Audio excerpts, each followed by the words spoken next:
Hello, everybody, and welcome to the As You Are podcast. My name is Leslie Vanderganst. I'm the founder of Enso Coaching and Consulting, and I'm here with two of our amazing coaches, Adam and Libby. Hello. Good morning, or whatever time of day it is. I guess it's early morning. Whenever you want to do it. Yeah, exactly. And we are here with the amazing Michael McKelvey, Doctor Michael McKelvey. Yeah. Who is an old friend of ours. Doctuh. And Doctuh. As we're going to learn later. Mistuh. Yeah. Doctuh Mistuh. Mike McKelvey. Who we have known for, I think, like upwards of 20 years, somewhere around there. Yep. Yeah. Yes. Michael was Some of us more. Some of us Probably, more, probably. Yeah. very first person I ever connected with in Austin. Oh, my Very goodness. first. That is Wow. amazing. Mhm. I love that. Yeah. Well, and Mike is a professor at Carnegie Mellon. I am. Mike is the founder of Doctuh Mistuh Productions, Mhm. co-founder of Impact Arts, Summerstock. Well, Summerstock Summerstock Austin. Yeah. Yeah, Summerstock Austin, who was one of our guests previously, Jim Yeah. Morris. And he's just a Renaissance man of sorts. So we thought we'd have him on the podcast just to talk about your journey and leadership and what you're doing for the arts community.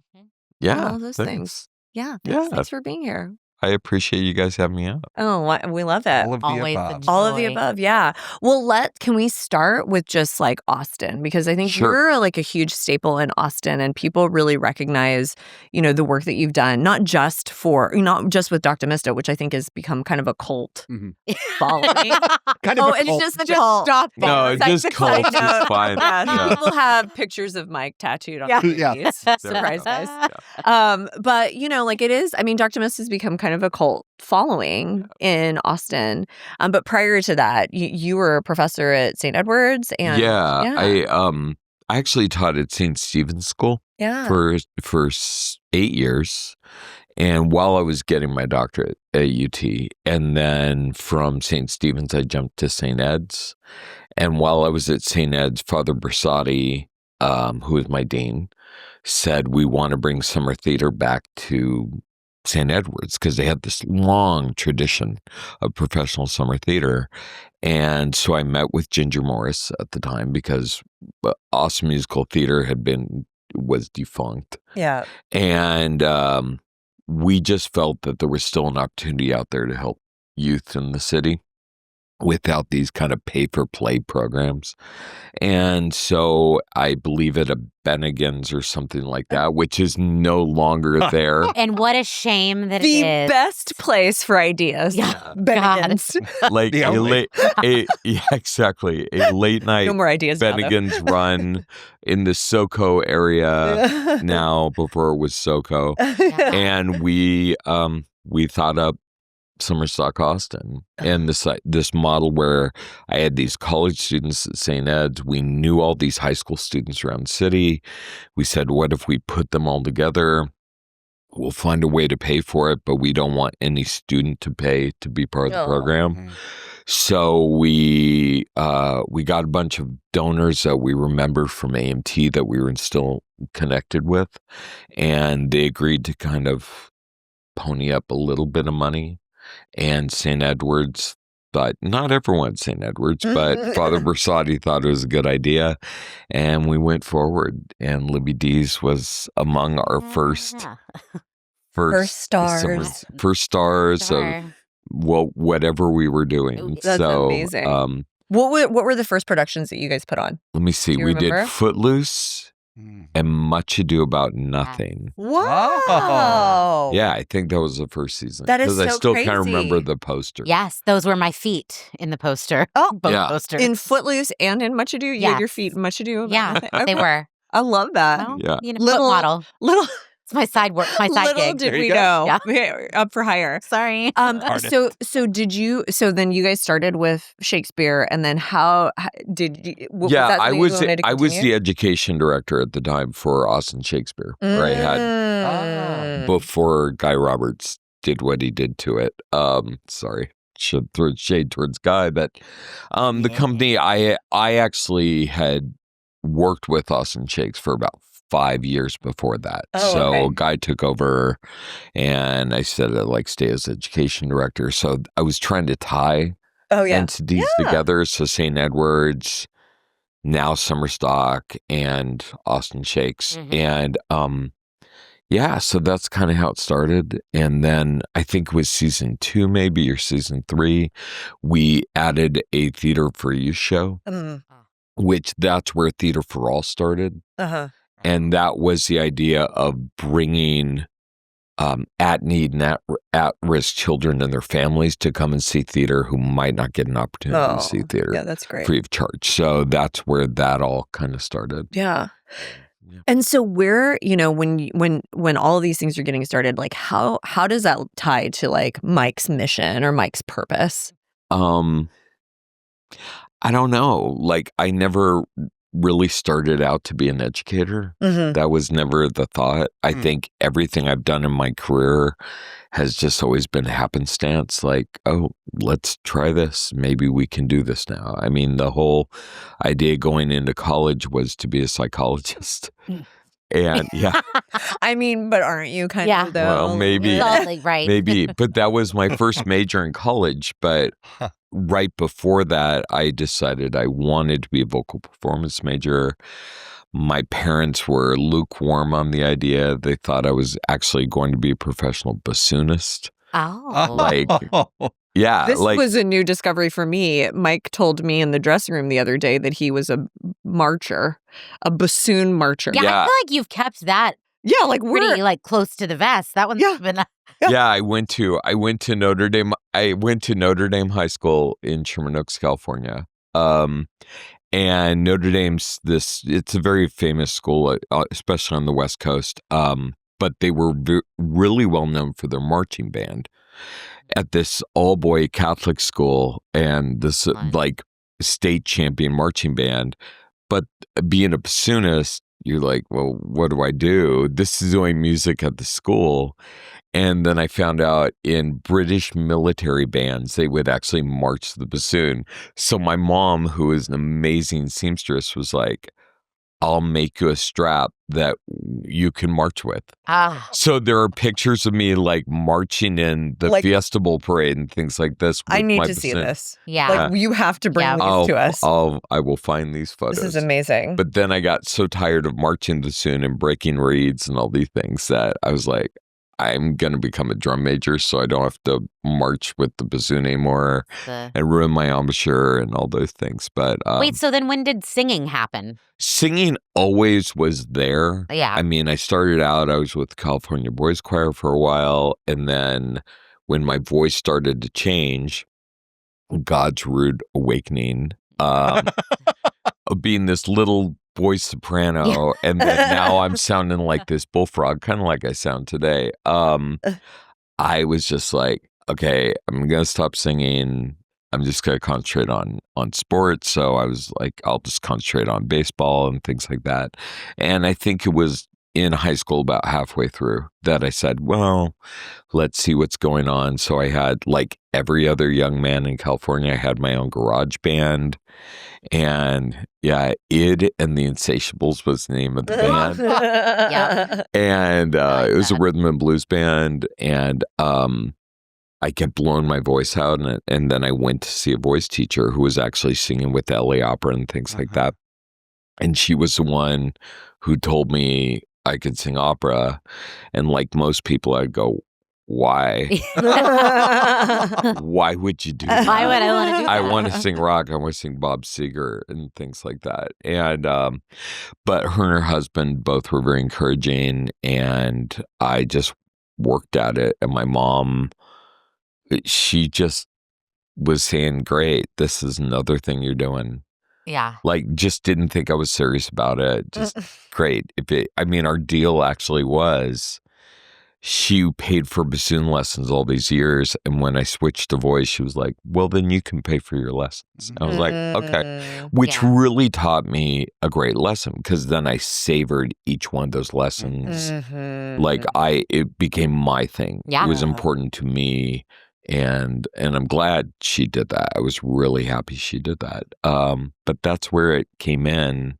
Yeah. And I had always grown up with the love of musical theater from my mom, because she would take me to Hollywood in all the old movie houses, and when they would do refilmings or rescreenings of things like Carousel in Oklahoma that you watch in 70 millimeter with huge Dolby sound, like that's where I kind of fell in love with Gordon McRae and Howard Keel and all those great baritones.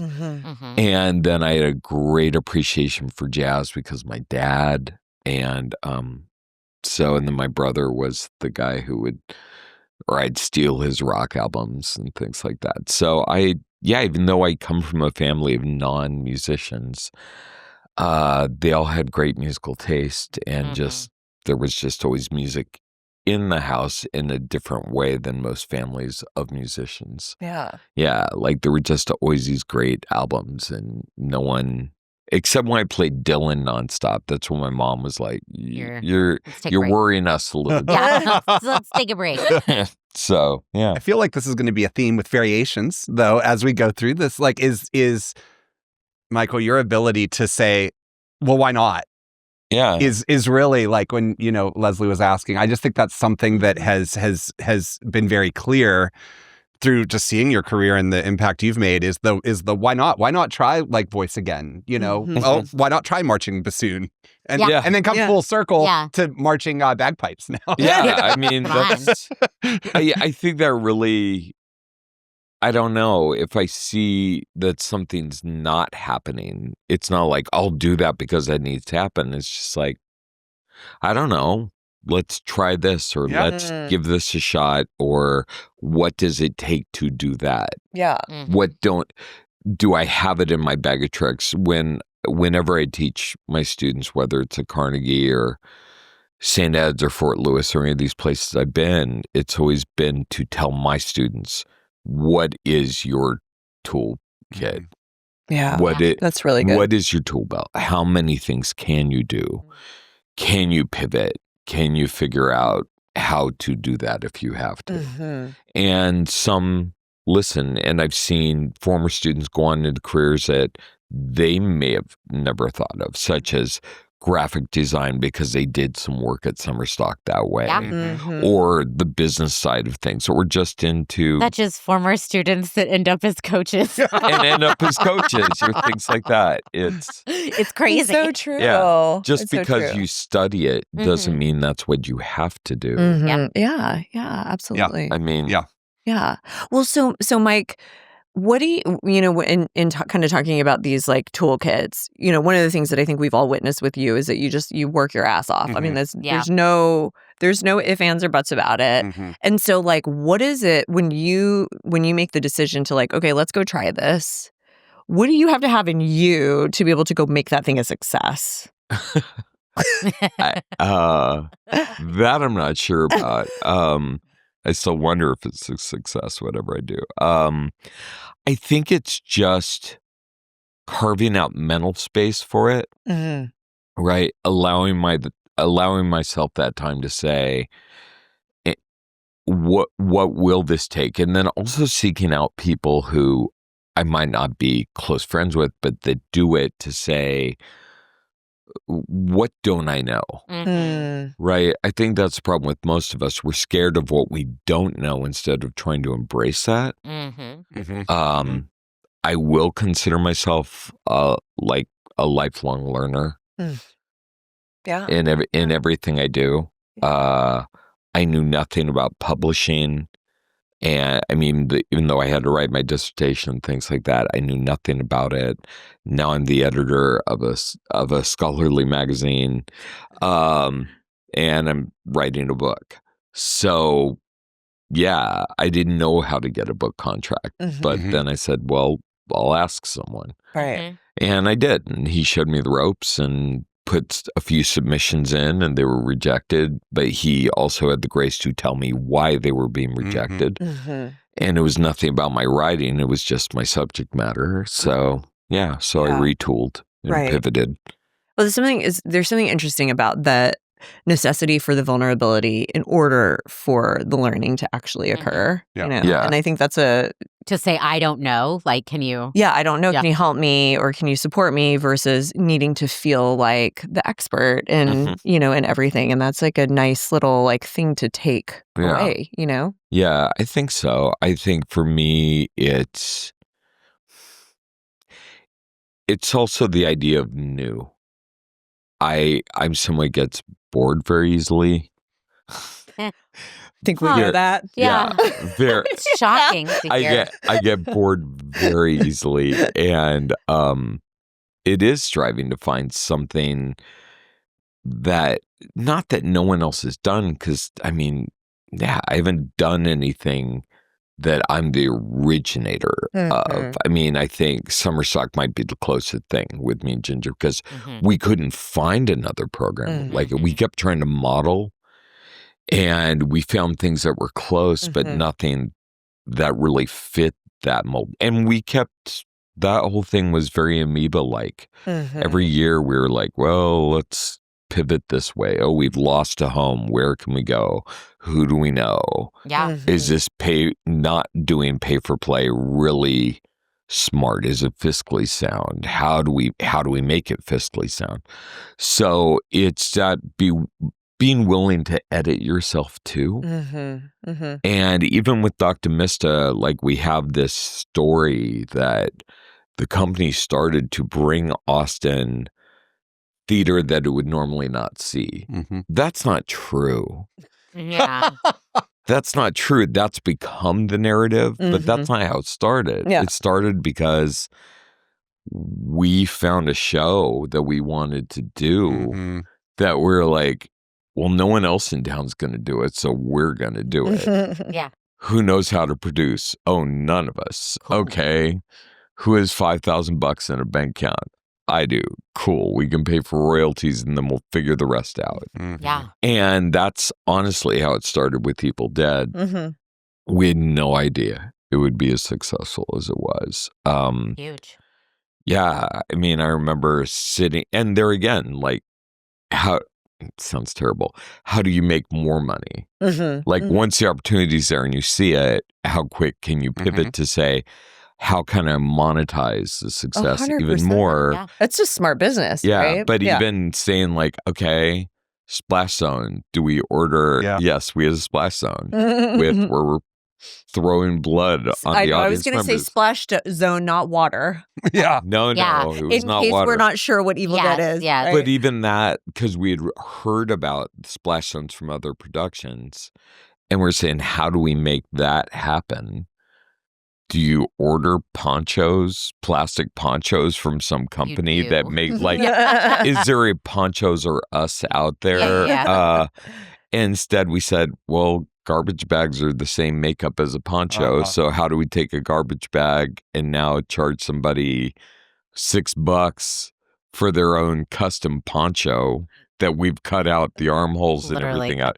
Like, literally in the box office cutting out those to get that extra bump in that merch sales. Yeah. I never even imagined merch sales, but I was a big concert goer when I was younger. Yeah. And that was always my favorite time of the event, was going to the merch table and all that. So I think like a theatrical event should be an event. It's more than just you show up with your ticket and you maybe have your cocktail. Like, the whole thing should feel like a party or a happening or something like that. And it's so fun to see people in their shirts about the town. I like, know, 'cause you right? see them. Yeah. And I never really thought about that. Yeah. But then, like, we will get people who Unintentional will, branding, right? yeah. And I say, oh, I guess we have walking billboards everywhere. Yeah. That was never the intent, but it actually helped. Yeah. Like, then we're that company that has those shirts that people will come up and say, like, we love your merch. And I was like, thanks. I had, when I started, I have a really amazing friend, Jenny Marie Jameson, who's a terrific designer. And she designed our first 10 show posters and also helped design our merch. Yeah. And that's what she does. She's a terrific actress and everything, but she had acted in a show I had written, and we became very close friends. And then she became part of that team. I know nothing about graphic design. I just know what I think looks cool. And then she showed me what looks cooler. Yeah. And I was able to swallow it and go like, yeah, you're so much better at this. So that's why you do what you do. But yeah, it's also leaning on your friends and their talents. Yeah, 100%. Yeah. It's even for this crazy thing we've done this summer. Well, can you talk about that? Like, talk about what you decided to do, Mike, and put all of us through. No, I'm just kidding. No, we have gone up the ride. Well, let's pivot back a little bit. So Lizzie was very successful. It's her first run in 2023. One of the best shows I've seen in Austin. Aww. I mean, in 20 years here. So Really great. Incredible. Libby and I were in it. Incredible. Yeah. Well, except for you two. Yeah, we were we brought that show down. No, And then some people, present company included, came to me before I was getting married last year and bounced the idea of a revival of the show around my wedding time, which, because it's me, I actually gave it a thought. Yeah. We knew you would. Yeah, absolutely. And then, well, you're going to be you're going to be in Austin anyway. That was here. Yeah. And then my fiance, now my wife, Gwendolyn Kelso, amazing. she caught actress, wind by the way. caught wind of it. She's Read me the riot act. Ever the voice of reason. Yeah. And basically said, you have one thing to produce this summer, our wedding. Yeah. Good. So, but then the idea Smart stuck. lady. Yeah. Yeah. But then the idea stuck in my head, and then Carnegie was really adamant that I do outside work away from Pittsburgh this summer. And since it was such short notice, I said, well, I could always go back to Austin. It'd be fun to remount Lizzie, but now what would help me academically as an academic? And that's looking for a regional premiere of the show. And that's kind of what we do. So then I was searching for another show to put next to Lizzie, figuring the name recognition of Lizzie would sell the next show. Mm-hmm. Then a company member, Joey Banks, who is also an academic, was in need of promotional material for his dossier. But the shows we were looking at did not include a role for Joey. Mm-hmm. Poor Joey. Poor Joey. So I kept pivoting away from The Toxic Avenger, which is a show we'd always talked about, but I was like, I don't know. And then Joey's like, I could do that. And I was like, I don't know if you could. So keep him humble. Oh, no. It was very Absolutely. much, I was like, I don't Always. know. I said, looks for another show. And he's like, no, I can do it. But we landed on this children's show that I have always wanted to do, a very merry, unauthorized children's Scientology pageant. I was also very excited because we would be performing at the University Baptist Church in their theater, which is right next to the Scientology Center, The which very was newly reopening. renovated. Yeah. So I, again, fancy in there. That was again, thinking about marketing, I'm like, oh, this is... cross promotion, man. Especially if there would be some kind of protest. And I was like, which I was hoping for. Of course. And, but just because I don't live in Austin, getting the children was going to be hard because a lot of parents were spooked by the We only Scientology. had our children. Yeah. I think I had your children and like one other random boy. But Joey and I went through, had to be 15 shows. And for me, I don't want to work on, this is going to sound very funny, having shows like Evil Dead and Toxic Avenger on my resume, and this next statement sounds bizarre. I don't want to do a show unless it's smart. And a lot of people go like, well, those shows are over the top and things. Yeah, but they're smart. The way they're constructed or the conceit in them. Debbie Does Dallas, I think, is a very smart show. yes. Is it a stupid show at times? Yes, but it's stupid in the right ways, because if you don't know, Debbie Does Dallas the Musical is actually based on the hugely popular adult film Debbie Does Dallas. And what they did, the smart thing was they took the script of a porn film, which is laughable on its own, saw that, said, we will now do this script and take all the sex out of it and just let it rest in these bizarre scenarios without sex. And we will put songs where all the sex should be. Yeah. And I was like, that's really ingenious. Yeah.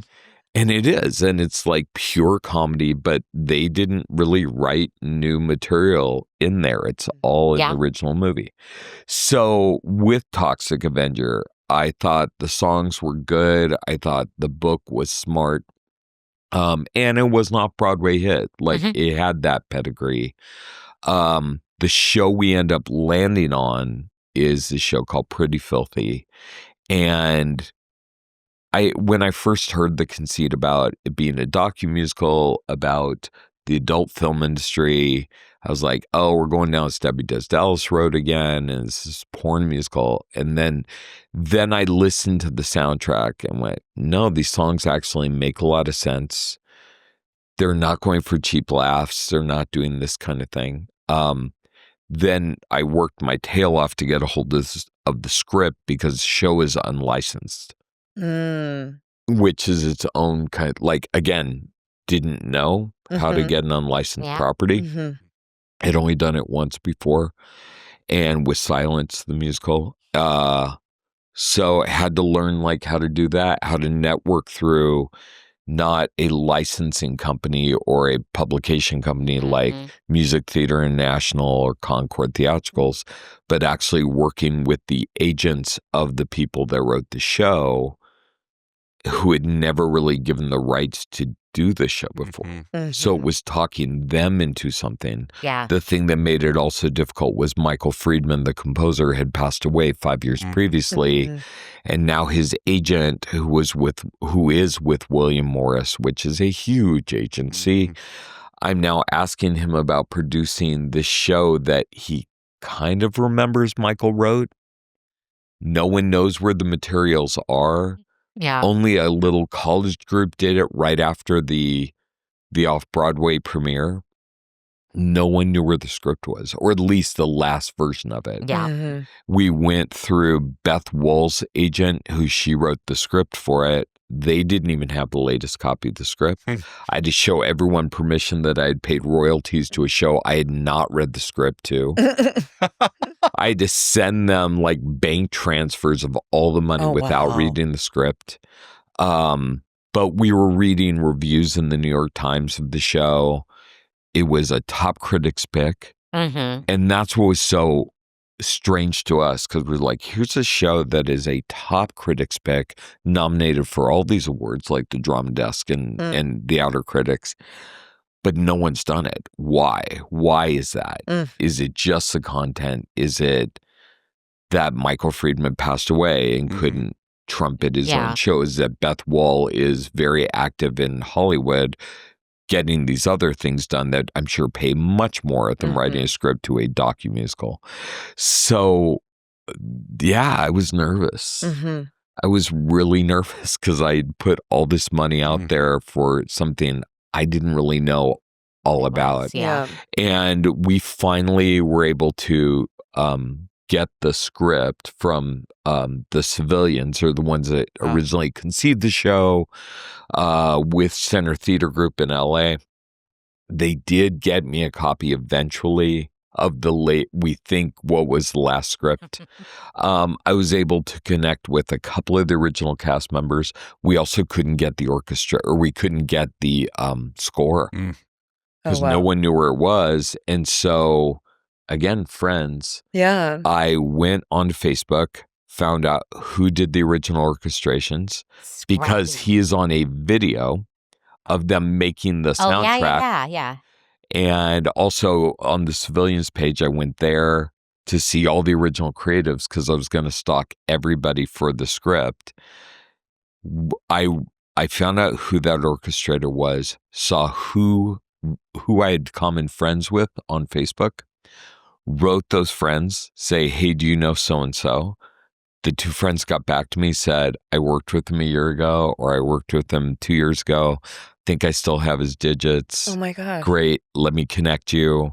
Within 24 hours, he got back to me, which shocked me because no one else was helping us.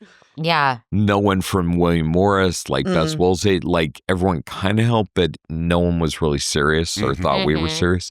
He got back to me, had all the original files. Wow. Because he did did those them, orchestrations. right? Yeah. They hang on that, sent them right over to me. Didn't even have to show proof of property. Just said, glad somebody's doing it. Oh. And Fantastic. boom. And then William Morris came back to me and said, oh, so you have the materials.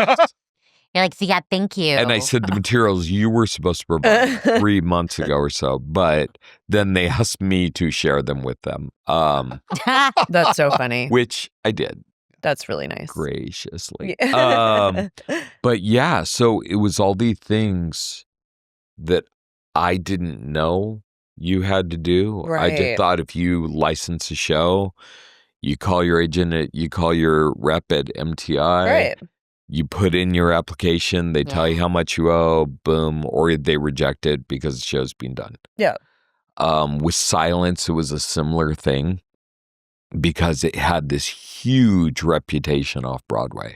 Like big megastars of Broadway were going in to do that show off Broadway and getting paid pittance. They just wanted to do that show.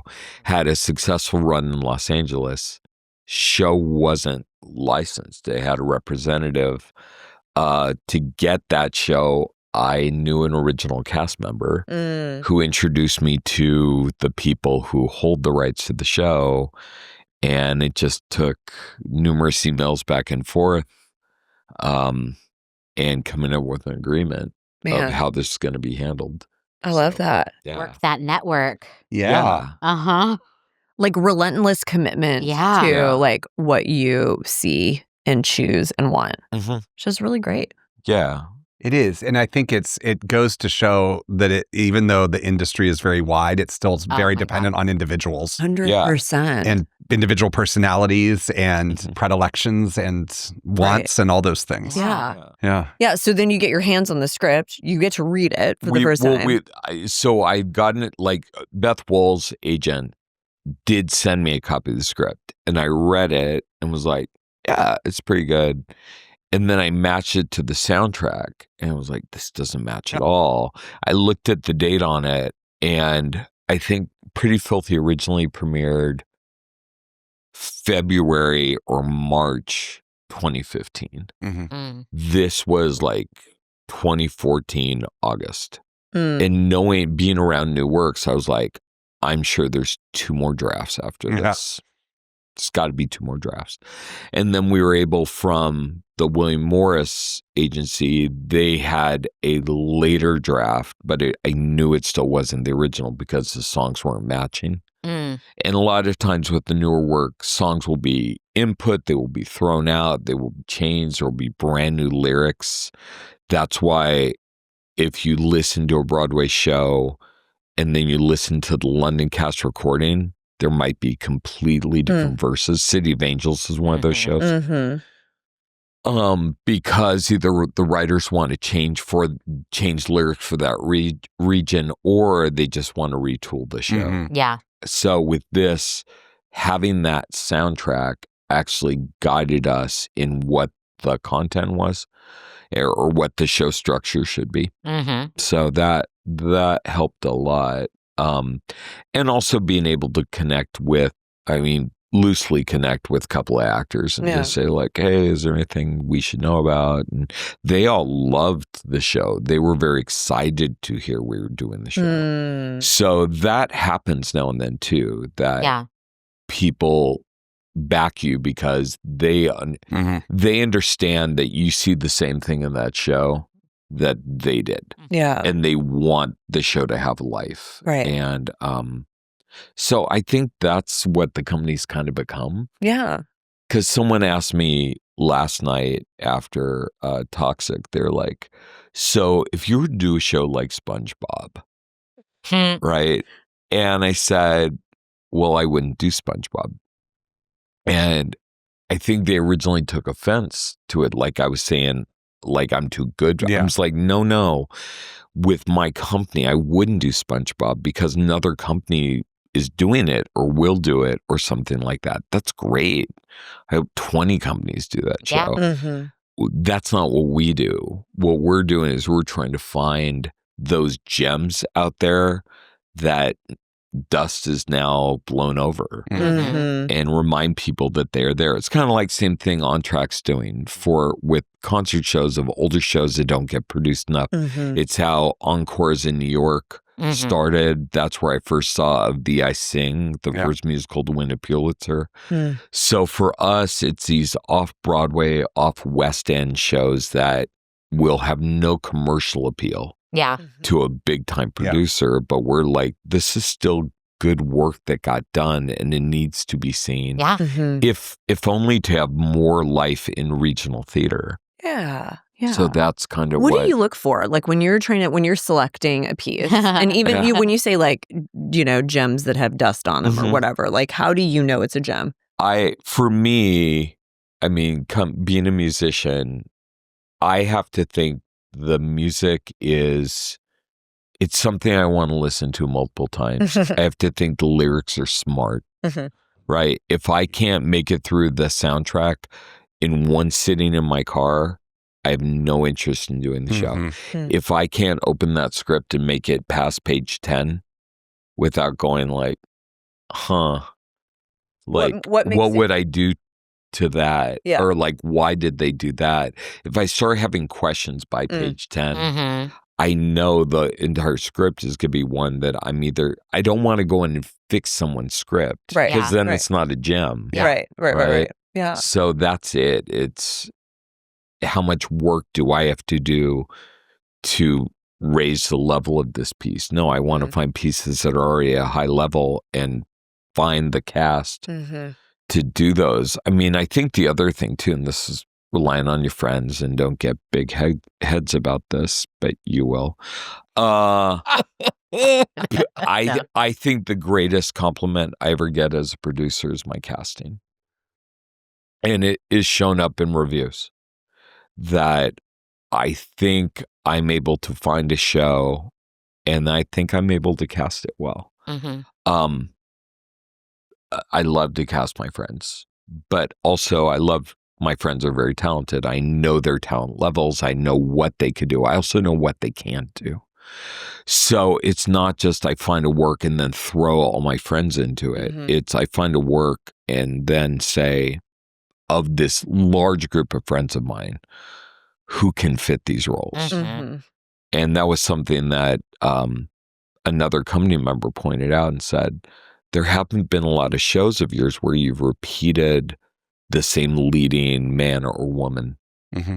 Like there's been a few, but not many, where I see other companies that will continually have the same leading people over and over again. So whether the role is right for them, they're terrific. Recycle the same. They will do that. And it's like, no, every role has its own life. So you have to find the real person who shares that same life or that skill set to do that. Yeah. Like I have a lot of friends, I think, who could have played Clarice in Silence. But Amy Downing, after I read it, was like, well, this is a no-brainer. Even though Amy had never worked for us before. I had worked with Amy before and said, yeah, of course, Amy. Yeah. And so it's finding that kind of thing and also like throwing away preconceived notions about things and just kind of listening to the material, reading the material and trusting your judgment. Yeah. And it's not always spot on. But you got to be willing also to say like, okay, I put a square peg into that round hole. Now I got to get the sander out. To Yeah. This is maybe a little tangential, but are you ever concerned with, changes and shifts in the industry and how things work and all of that those gems will run out? No, because I think I know enough of those gems, or what I think are those gems, to last me for the next couple of years. There's shows now being written off Broadway that I know aren't going to get to Broadway. Like, I just know. I mean, Heathers is one of those shows that, yes, it's making another off-Broadway run. Cool. Yeah. If it gets to Broadway, it's going to last 4 months because it's not a family-friendly show. They can only sell it so much, and those are big houses that it has to fill 8 shows a week. Yeah. Yeah. It's nothing against that show. It's just its viability in that market. That's what it is. But for instance, Adam Gwown, who wrote Ordinary Days, which is a really lovely experience of a show. He wrote a show called Scotland, PA, based on the movie Scotland, PA. If you don't know this, do you know? So Scotland, PA is the story of Macbeth told in a fast food restaurant. Oh my gosh. It's one of these cult films. Yeah. But they made a musical out of it. And Adam, who's a terrific composer, did it. It played off Broadway, got good notices. There was talk now of could it advance, and then COVID hit. Oh, yeah. Since COVID, the show has just kind of lingered out there. That's a show that I think like people should see. Yeah. Right? But because of circumstances, it never did. High Fidelity by Tom Kitt is a show that made it to Broadway and had a very short Broadway run. Also was up against a lot of other things happening at Broadway at the time, and it just kind of got washed out. The marketing team, everything.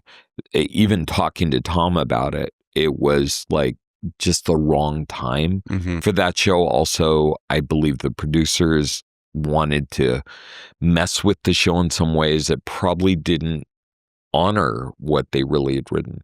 So there's a number of those shows too that, I mean, they're going to retool Almost Famous now. That had a Broadway run, was not well received, but also kind of had the wrong marketing team behind it and things like that. So Tom Kitt and Cameron Crowe are going back and retooling the show. You hardly ever see a show play on Broadway and then come back within a year or so. But in certain cases, they're like, it's all in the timing and the team that's behind it. For these off-Broadway shows, the same thing. It's what is the word of mouth? Who's really going to back it as producers? Those kind of things. See, I almost think it's interesting because I think that Broadway is such a business and it's so commercial, and the things that succeed and the things that don't succeed is there's so many people now, I think, that are finishing school, going through school, or talented people that are like, that's not the dream, or the dream is not to do that. They want to write their own shows, and so I think you really have kind of an interesting time in this interesting pocket of talent of more people that are like, we don't want to be the commercial thing. We want to write our own stuff, or maybe we don't fit whatever as a performer, the Broadway mold. We'd rather go and, perform in these off-Broadway shows. So I feel like, I don't know, I'm excited for the new gems. Yeah. Well, it's the not yet dusty gems. Yeah. Well, it's like what Adam was bringing up. I had this talk with one of my students at Carnegie who is, they're queer. Yeah. And really getting in touch with their new sexual identity. And as we try to find material, they're coming back saying, well, there are no roles that I want to play. Right. And we have to have tough conversations to say, the canon is the canon. If you're choosing to go in this business, you got to find some in the canon, or else you're not going to work, or you have to create your own. So that's where we're at now. And that's why I told them, and that's why I tell all my students, I'm like, if you don't like what's being said, start a new conversation.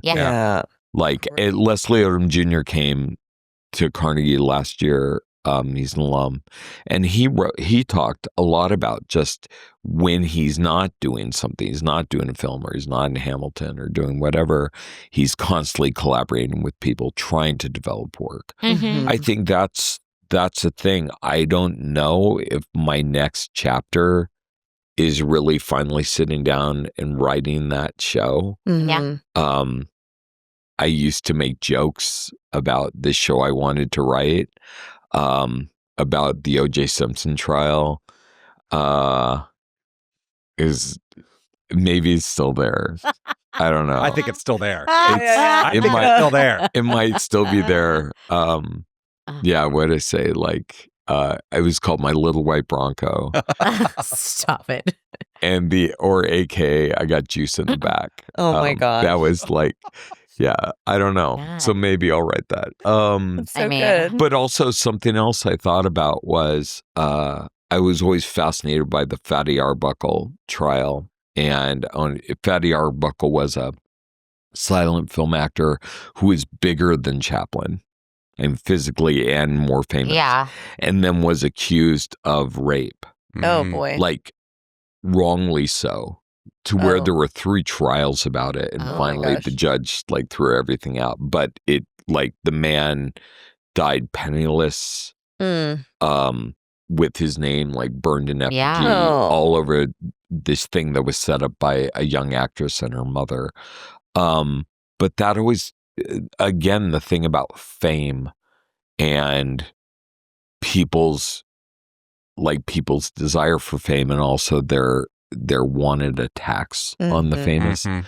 It's something that always sticks with me. Mm-hmm. So that's like one trial that, again, no one's gonna know what Fatty Arbuckle is. Yeah. Right. But I think what happened to this man in like the 1910s and everything really can speak to what we're seeing today with Mm. various trials, to say like what's true, what isn't true, who's saying what. Are we just trying to tear someone down, or are all these very famous people getting away with horrific acts? Mhm. Yeah. Yeah, versus just what the media says what is the Yeah. truth. Yeah. So yeah. I love that. Well, okay, so then what is next? Like, what's next for Doctuh Mistuh? What's next for Mike? Yeah. What do you see as like, Yeah. where do you want to go? Like, what do you want to do? I don't know. I mean, I'm gonna write the Fatty Arbuckle. Yeah, there I you was go. like, I know, right? Um, Write some new I mean, shows. the next thing I'm signed on to do is to direct my first opera, Oh, No way. So, look at mhm. that. which is what I went Full to college circle. to do. Yeah, here. Seriously. Right. I Love dropped that. my program. Yeah, so I'm directing Clemenza di Tito for CMU Opera. Amazing. Nice.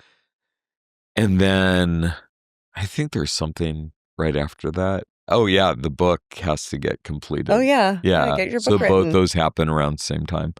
And then just trying to maybe produce in Pittsburgh. Mhm. Uh-huh. That's what my wife is talking to me about, and Yeah. we're exploring. So yeah, and then trying to decide like what would be the next thing to bring back to Austin. That's right. How many hours are there in a day? Right. To figure these things out. Also, like, I'm remarried. I'm very happy I'm remarried. Like, spending that time. So good, Yeah. Mike. Yeah, spending that time so I can help them. Being away for, I mean, I haven't only been away for this time during Yeah. summer, but I was away before it, Right. Yeah. directing Hairspray. So I've barely been home, like a week and a half all summer. Oh yeah. So I kind of need to be Home. back home Mhm. It's with good. my wife and my cats. Mhm. Love it. So Yeah. yeah. I have a question. And hopefully maybe this is a nice bookend. I don't know. Oh. But we'll try. You have moved around a lot. Yeah. And yet you continue to have a core, a stasis, here in Austin. How has that worked for you? How does it work for you? What is either attractive about that or challenging about that? That's a great question. I think I was in Austin for so long that like I really did take up roots here. Because I think it was probably almost 20 years that I lived here. And I just like having a community. So every place I go, I kind of find my community. Just because I was in Austin, it was a much larger community. But then I lived in New Orleans for 6 years, ran a company there. I still feel I could go back to New Orleans and produce because I have my core, my group, because I did produce there on my own stuff. In Durango, Colorado, where I just left recently, I kind of had my group there too. So I don't know. I'm not someone like, I don't socialize a lot. Like I really don't go out. I don't go to parties. I just kind of, my social life is doing this and being around these people I love so much and sharing these experiences with them. That's much more fun to me than going to someone's house and having a mixer. Like I don't know what to do. I on a musical instead. Seriously, I think I'd rather like watch TV. Too. Yeah. So, or play fantasy football or something like that. That's like, so when I'm not in rehearsals doing the things, like that's kind of what I do. So it's the only kind of personal outreach I have with my friends is really this work we do together. And it's crazy. Because I see other people like, we're out in the lake, we're going laking. I'm like, no, I go to lake.